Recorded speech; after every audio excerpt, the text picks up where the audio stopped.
Olá, tudo bem? É importante dizer que esta videoaula só está sendo possível graças ao edital PROAC Expresso Direto, número 39 de 2021, promovido pela Secretaria de Cultura e Economia Criativa do Estado de São Paulo. E o título desta videoaula é Uma Tendência para a Alegria, do presencial ao virtual, onde eu vou abordar alguns recursos técnicos e também de linguagem que podem servir aos artistas cênicos que pretendem levar seus espetáculos presenciais para o universo digital. Claro que falar sobre esse tema hoje, em pleno 2023, depois da vacinação em massa da nossa população e da queda do número de internações e mortes em decorrência da Covid-19, talvez soe um tanto quanto anacrônico, e talvez seja mesmo. Mas acredito que esses recursos digitais ainda serão muito utilizados pelos artistas cênicos, principalmente talvez mesclando duas presenças, onde o público e o artista estejam compartilhando o mesmo espaço físico e temporal com a presença mediada por tela ou com outros recursos digitais. Isso não é novidade, não é uma coisa que surgiu agora,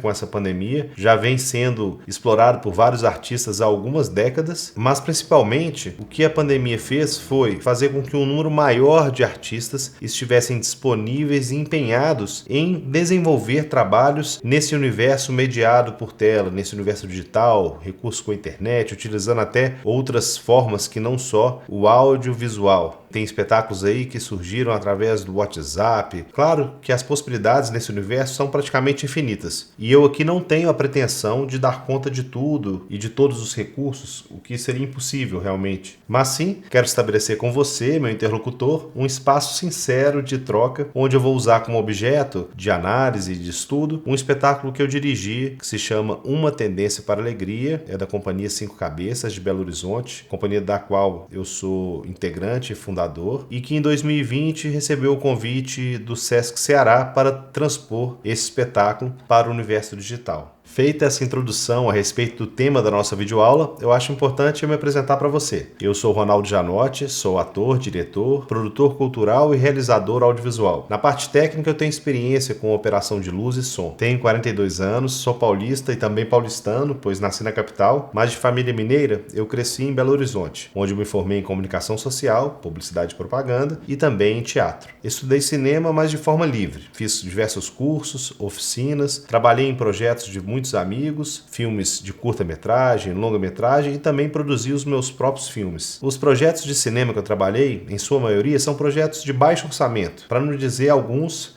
sem orçamento mesmo. E isso nos obriga a sermos mais versáteis, exercendo diversas funções. Então, no audiovisual eu já fui diretor, assistente de direção, produtor, assistente de produção, operador de câmera, fotógrafo, captador de som e outras cositas más. Em 2015, eu estabeleci residência em São Paulo. Eu fui em busca de novas oportunidades, novas conexões de trabalho e experiências profissionais. E desde então, eu me divido entre as duas cidades a depender dos compromissos profissionais que vão aparecendo. Bem, em Belo Horizonte, eu fundei junto com amigos, em 2009, a Companhia Cinco Cabeças, um grupo de teatro. Eu não vou me estender muito a respeito do grupo, porque o foco desta videoaula é outro. Mas vale dizer que foi na Companhia Cinco Cabeças que eu tive a oportunidade de dirigir o meu primeiro espetáculo teatral, que é esse do qual a gente está falando, Uma Tendência para a Alegria, cuja dramaturgia é do Saulo Salomão e do Loraidan Larsen. E estão em cena o próprio Saulo, a Luísa Rosa e a Carol Oliveira. E na assistência de direção esteve comigo o Byron Neal, que também é integrante da companhia, e vale dizer que ele escreveu e dirigiu todos os outros nossos trabalhos.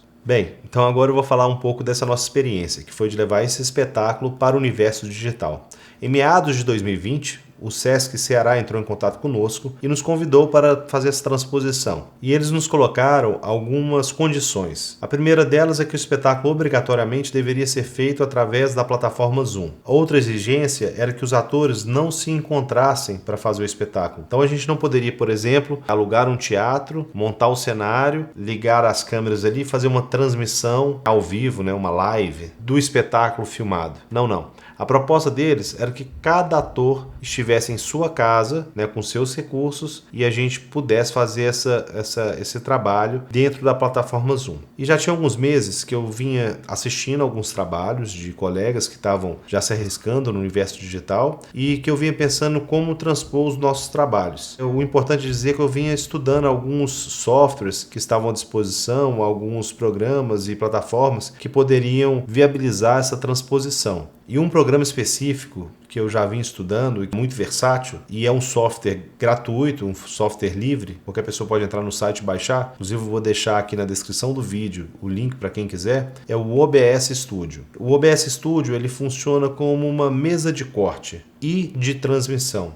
Ele faz as duas coisas. Então, nele eu posso linkar várias fontes de áudio e vídeo, por exemplo, a uma webcam, uma câmera profissional, uma câmera fotográfica, através das entradas, né, do computador, e eu posso ir cortando. Eu escolho a câmera 1, a câmera 2, a câmera 3, a câmera 4, enfim, eu vou fazendo esse corte ao vivo em tempo real, e isso também pode ser feito com o próprio som. Então, o que eu imaginei naquele momento? Eu teria cada ator no seu espaço, na sua casa, através de alguma plataforma eu receberia essas imagens, eu levaria para o OBS, faria uma edição ao vivo, né, um corte como se fosse um programa de televisão, enfim, eu iria cortando de um ator para o outro, criaria uma narrativa ali e transmitiria uma única câmera para o Zoom, que era o que o público teria contato. Porém, eu fiz muitos testes e naquele momento eu não consegui chegar numa qualidade mínima de transmissão. O OBS, como eu disse, permite que eu puxe arquivos de diversas fontes, inclusive a tela de um programa. Eu posso ter lá, por exemplo, a tela do Word, do Photoshop, e posso também, por que não, puxar uma tela de um programa de reuniões online, por exemplo, o StreamYard, o próprio Zoom, o Google Meet. Então eu posso tanto puxar a janela inteira, ter ela como fonte, a janela do programa, como eu posso recortar, pegar, por exemplo, dentro de um Google Meet ou do StreamYard, só a janela de um usuário, e aí eu transmito essa janela através do OBS. Então, eu precisava, naquele momento, receber as imagens da minha casa, passar pelo OBS e então transmitir. Eu testei essas diversas plataformas. Ao fazer essa captação e depois transmissão, perdia-se muita qualidade. Muita. E eu realmente não consegui resolver esse problema. E, por fim, eu decidi fazer uma edição quase analógica, assim. Bem, antes de falar como a gente solucionou tecnicamente, eu vou falar um pouco qual era a realidade de nós artistas, integrantes da Companhia 5 Cabeças naquele momento. A gente tinha a Luísa Rosa, que não estava morando propriamente em Belo Horizonte, estava morando num condomínio mais afastado, em Brumadinho, onde a internet não era tão legal, era um pouco instável, mas a família dela mantinha um apartamento em Belo Horizonte, mas esse apartamento estava vazio, não tinha nada. Então a gente precisou fazer duas coisas. Uma foi construir essa cenografia, a gente levou elementos do espetáculo para lá, e a outra contratar uma internet. Tinha a Carol Oliveira, ela já tinha internet em casa, o que a gente fez foi aumentar a velocidade da internet dela, e a gente tinha o Saulo Salomão, que ele estava em Belo Horizonte quando surgiu o convite, mas ele estava com a viagem programada para o Vale do Jequitinhonha, para a zona rural, onde a mãe dele mora, numa roça, onde não pega telefone celular. E esse era o nosso maior desafio. Então o Saulo viajou logo na sequência que veio esse convite, não tinha como não viajar, viajou para a roça, e lá ele conseguiu contratar uma internet rural. E a internet, felizmente, funcionou legal. Não era a melhor internet do mundo, mas funcionou legal. A princípio, depois eu conto os pepinos. No espetáculo a gente tem os 3 atores que fazem personagens e tem eu e Byron que somos atores contra a regra. A gente entra em cena e faz toda a parte técnica à vista do público. A gente revela os artifícios do espetáculo. Então eu me perguntava como transpor isso para o universo digital. Essa relação nossa de técnicos, né, que no presencial ficava muito clara, como que isso podia acontecer nessa nova versão. Junto com isso, obviamente, veio um estudo de linguagem. Então a gente testou várias formas de fazer. Um ator olhava da esquerda para a direita, conversava aqui, e o outro olhava da direita para a esquerda. Ou um olhava de baixo para cima, o outro olhava de cima para baixo, e a gente tentava criar esses vetores, né, como num filme, né, como você digita uma câmera, né, plano e contraplano. A gente tentou criar essas dinâmicas, mas não funcionou. A gente fez vários testes e não foi legal para este trabalho especificamente. Não é que não possa funcionar para outros, mas para este trabalho a gente não gostou do resultado.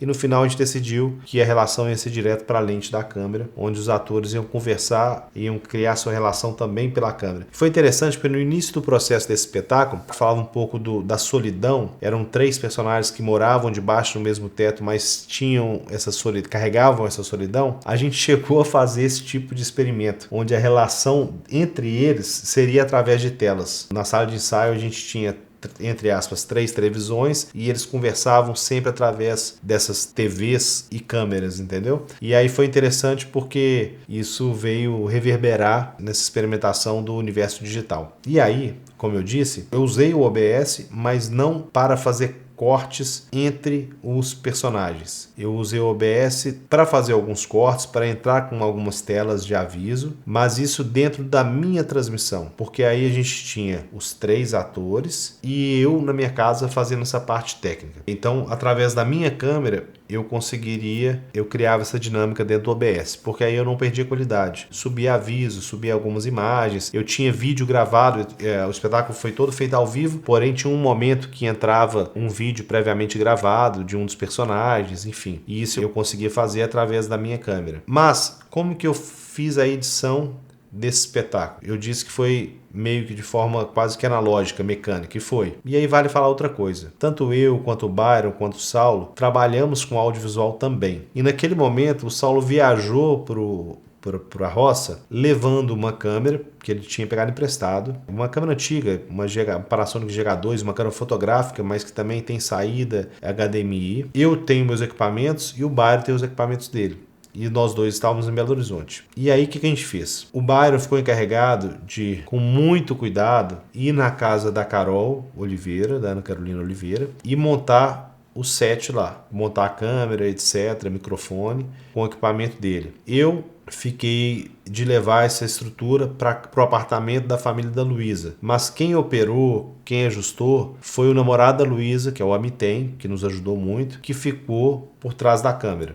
No caso da Carol, ficou o próprio Byron. E o Saulo, que tinha viajado para a roça, viajou também com o Loraidan. E o Loraidan ficou lá na roça, por trás da câmera. Na parte do áudio, a gente não teria muito problema em Belo Horizonte, porque eu tenho alguns microfones, o Byron também tem, então, tanto no caso da Carol como da Luísa, a gente conseguiria suprir, mas o Saulo que estava na roça, não. Então eu resolvi fazer um teste com fone de ouvido sem fio. Esse fone Bluetooth. Comprei um, fiz uns testes na minha casa, junto com os meninos, a gente fez algumas reuniões, ele funcionou razoavelmente bem, e aí eu resolvi comprar um microfone para cada. Comprei um para Carol, um para Luísa e um outro microfone para o Saulo. E além disso, eu precisava de alguma forma transferir, a gente estava com essas câmeras que eu falei, mas precisava que elas transmitissem, né, sua imagem para o computador.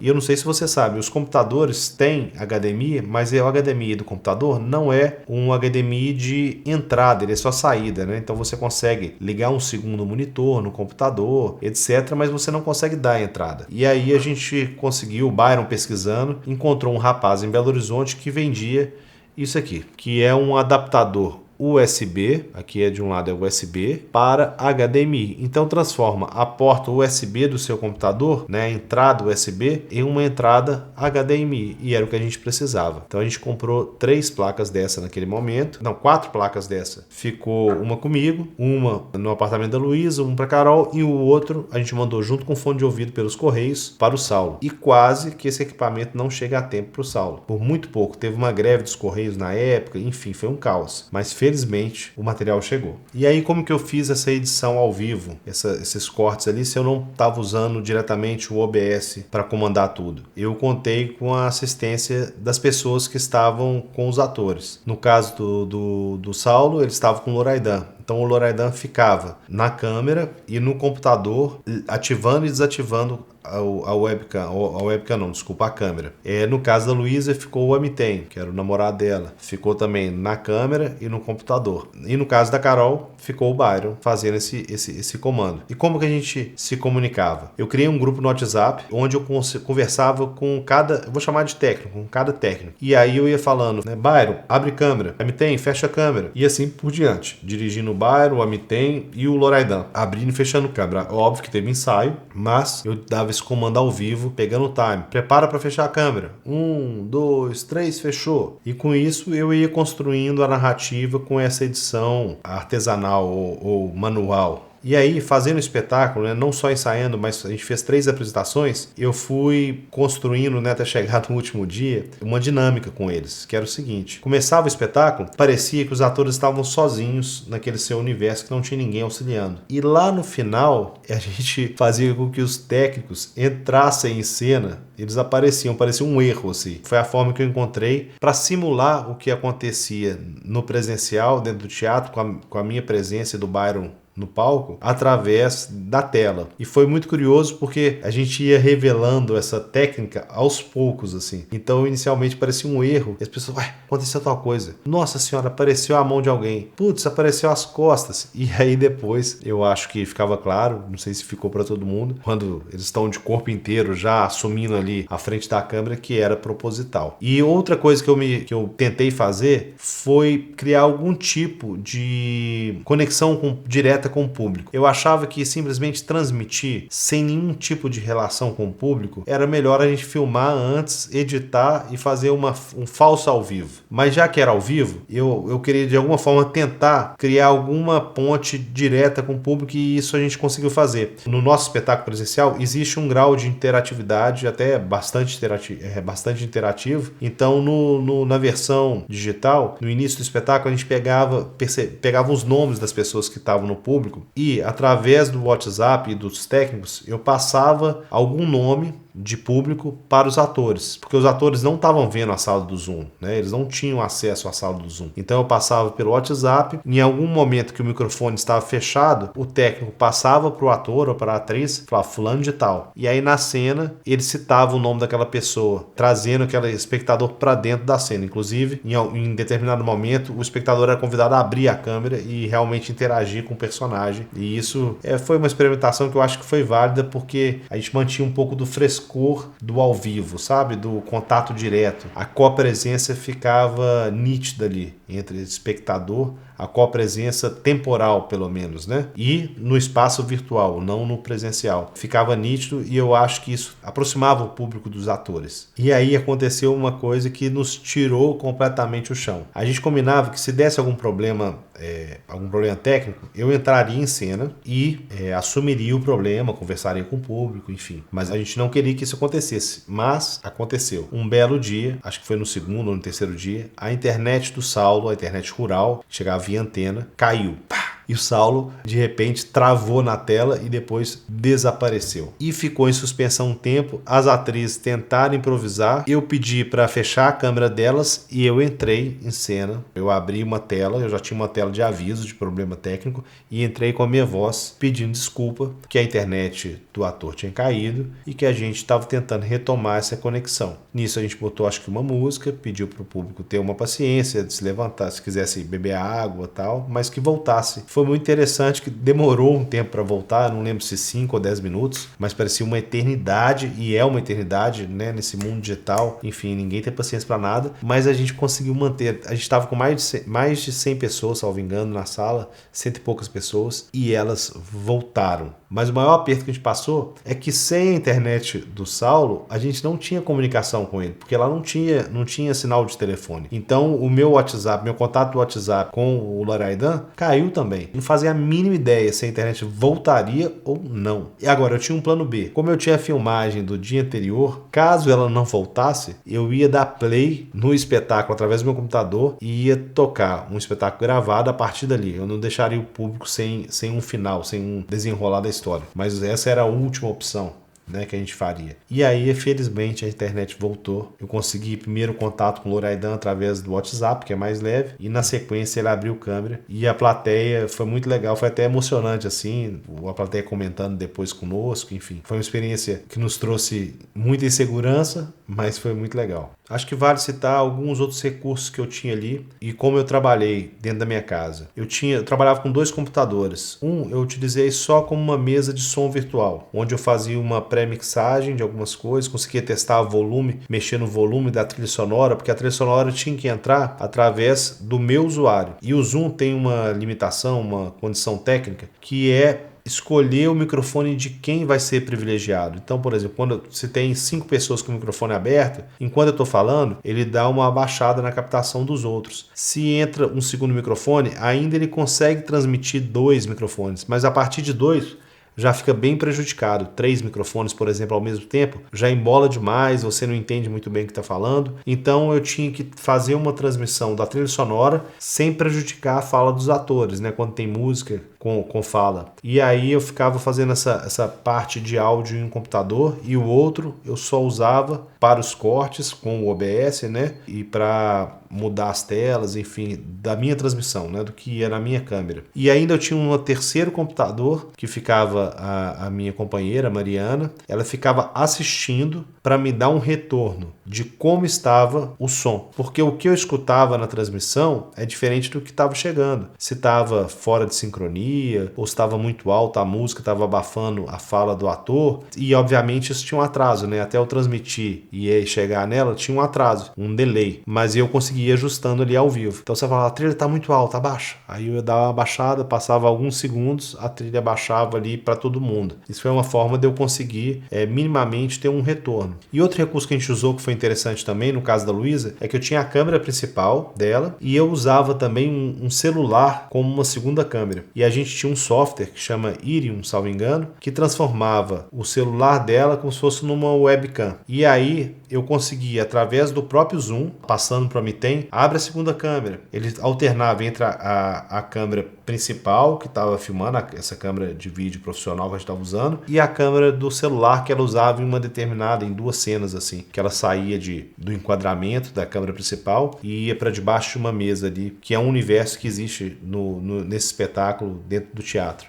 Em relação ao Zoom, também vale dizer que tem algumas configurações que podem melhorar a experiência ali. A gente na época fez vários testes para assistir no computador ou assistir no celular e a gente dava essas instruções antes do espetáculo, através de um áudio comigo falando e também escrito, porque às vezes a pessoa entrava na sala do Zoom com o áudio desligado. E o Zoom também tem a possibilidade de uma antessala. E nessa antessala o público aguardava o horário do espetáculo e ali a gente tinha, através até do chat, do bate-papo, como também orientar. E a Mariana, que estava comigo ali, no mesmo espaço que eu, ficava incumbida de dar essas instruções, de falando, tá todo mundo ouvindo, ok, faça isso, faça aquilo, enfim, para configurar da melhor forma e para se ter a melhor experiência. E por fim, eu gostaria de mostrar para vocês o nosso espetáculo presencial, vou mostrar um pedaço dele, ou talvez alguns fragmentos, e comparativamente vou mostrar um pouco do que foi esse espetáculo no Zoom. É claro que naquele período, naquele momento, início da pandemia, a gente ficou muito satisfeito com o que a gente conseguiu fazer, a gente tinha até bastante recurso técnico, mas ainda não tínhamos muitas informações. Eu acho que a gente fez o espetáculo em agosto para setembro de 2020, e daquele momento para frente, muitos outros espetáculos surgiram com muitos outros recursos interessantíssimos, às vezes trabalhando com outras plataformas que não só de áudio e vídeo, trabalhando com redes sociais, com WhatsApp, enfim, uma infinidade de possibilidades de espetáculos mediados, né, não presenciais, que são muito, mas muito interessantes. Por isso que eu falei que as possibilidades são infinitas. Mas enfim, vou mostrar esse comparativo agora para vocês, porque eu acho que vale a pena a gente ter essa noção, né, do que a gente ganha, do que a gente perde. Eu acho que a gente mais perde do que ganha, mas por outro lado, como que a gente conseguiu construir essa dinâmica? Vamos lá então. Choveu ontem? Choveu não. O barulho que você ouviu era o vento levando as folhas para sua janela. Eu tô achando horrível. Por quê? Os dias têm ficado cada vez mais curtos, não tem dado tempo mais de fazer nada. Eu tô achando ótimo. As noites mais longas eu tenho mais tempo para dormir. Enquanto você dorme, eu vou responder a carta.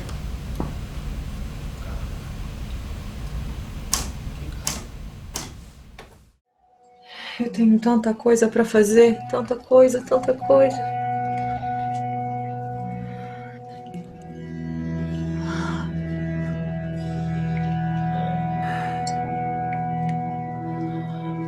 Amado? Bernadette, tem alguém aí? Estamos sempre sozinhas. Vem tomar café, vem. Eu já vou.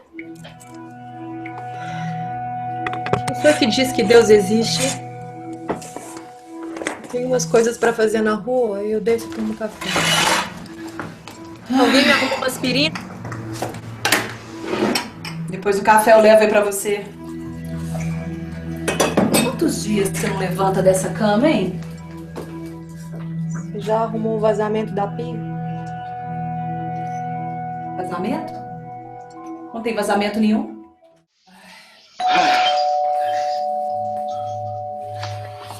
Mas deixa que eu atendo, deve ser meu filho. Como assim? Não sei. Mas ela acredita em coisas invisíveis, né? Astrologia, física quântica. Ô, Nini, você acredita que outro dia ela teve a coragem de dizer pra mim que tem fé? É verdade, eu tinha esquecido disso. Ai, mas a gente faz o que com isso? Bem, acho que deu para vocês terem uma ideia dessa nossa transposição do presencial para o digital.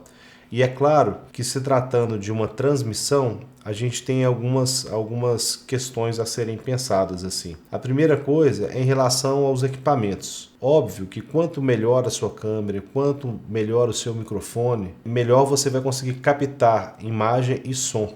Quanto melhor o seu computador também para fazer essa operação toda. E, por fim, não adianta nada você ter uma ótima captação de imagem e som, mas tem uma internet ruim, aí você não consegue fazer uma transmissão boa. E, além disso, na outra ponta onde está o público, também tem que ter uma internet boa. Então são várias questões aí para a gente pensar, questões técnicas, né, para a gente avaliar e pensar como levar uma melhor experiência para o público. E, infelizmente, o Brasil ainda carece, né, a internet não é universal no país, nem no mundo, né, mas nosso país, cerca de, eu salvo engano, 30% da população não tem acesso à internet, e dos 70% da população que tem acesso à internet, muitas vezes tem acesso a uma internet de baixa qualidade, que serve para enviar texto, enfim, conversa de rede social, mas não é uma internet de alta velocidade que permite ter uma experiência com vídeos de alta definição, enfim, uma transmissão sem travar. Isso são questões para a gente pensar para os próximos trabalhos. Outra reflexão que eu proponho é em relação aos equipamentos disponíveis. É óbvio que, se a gente for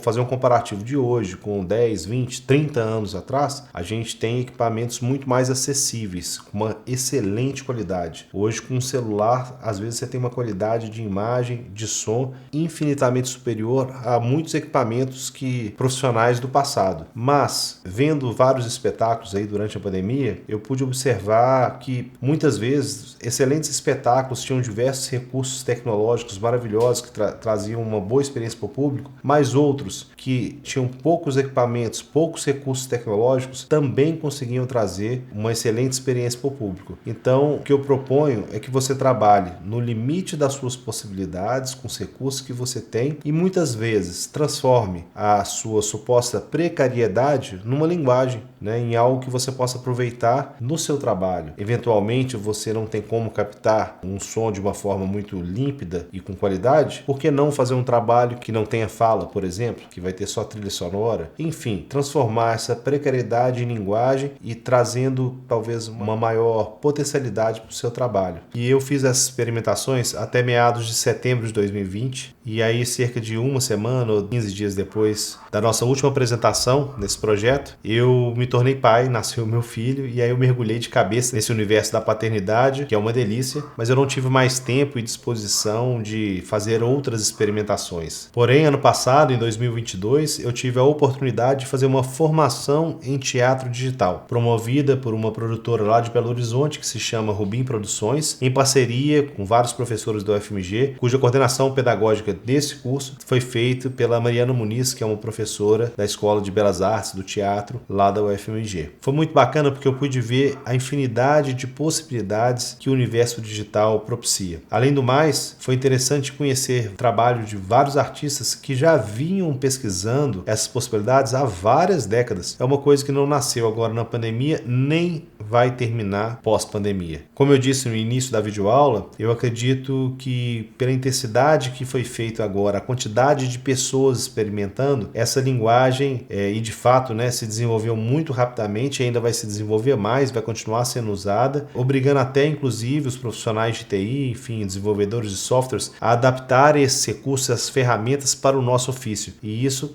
vai trazer cada vez mais trabalhos interessantes e recursos inimagináveis, né? Vale dizer também que várias ferramentas têm vindo da galera que desenvolve jogos. Muitas ferramentas de desenvolvedores de jogos também nos servem. Bem, eu acho que é isso. Essa foi a nossa experiência de transpor um espetáculo presencial para o universo digital. Espero que vocês tenham gostado. Como eu disse, eu pretendia que esse espaço fosse um espaço de troca e até agora só eu falei. Então eu queria abrir essa possibilidade. Quem quiser escrever nos comentários, quem tiver alguma dúvida, se eu puder sanar, se eu puder ajudar, eu estarei à disposição. Muito obrigado por assistirem até aqui e a gente se vê em breve. Até mais!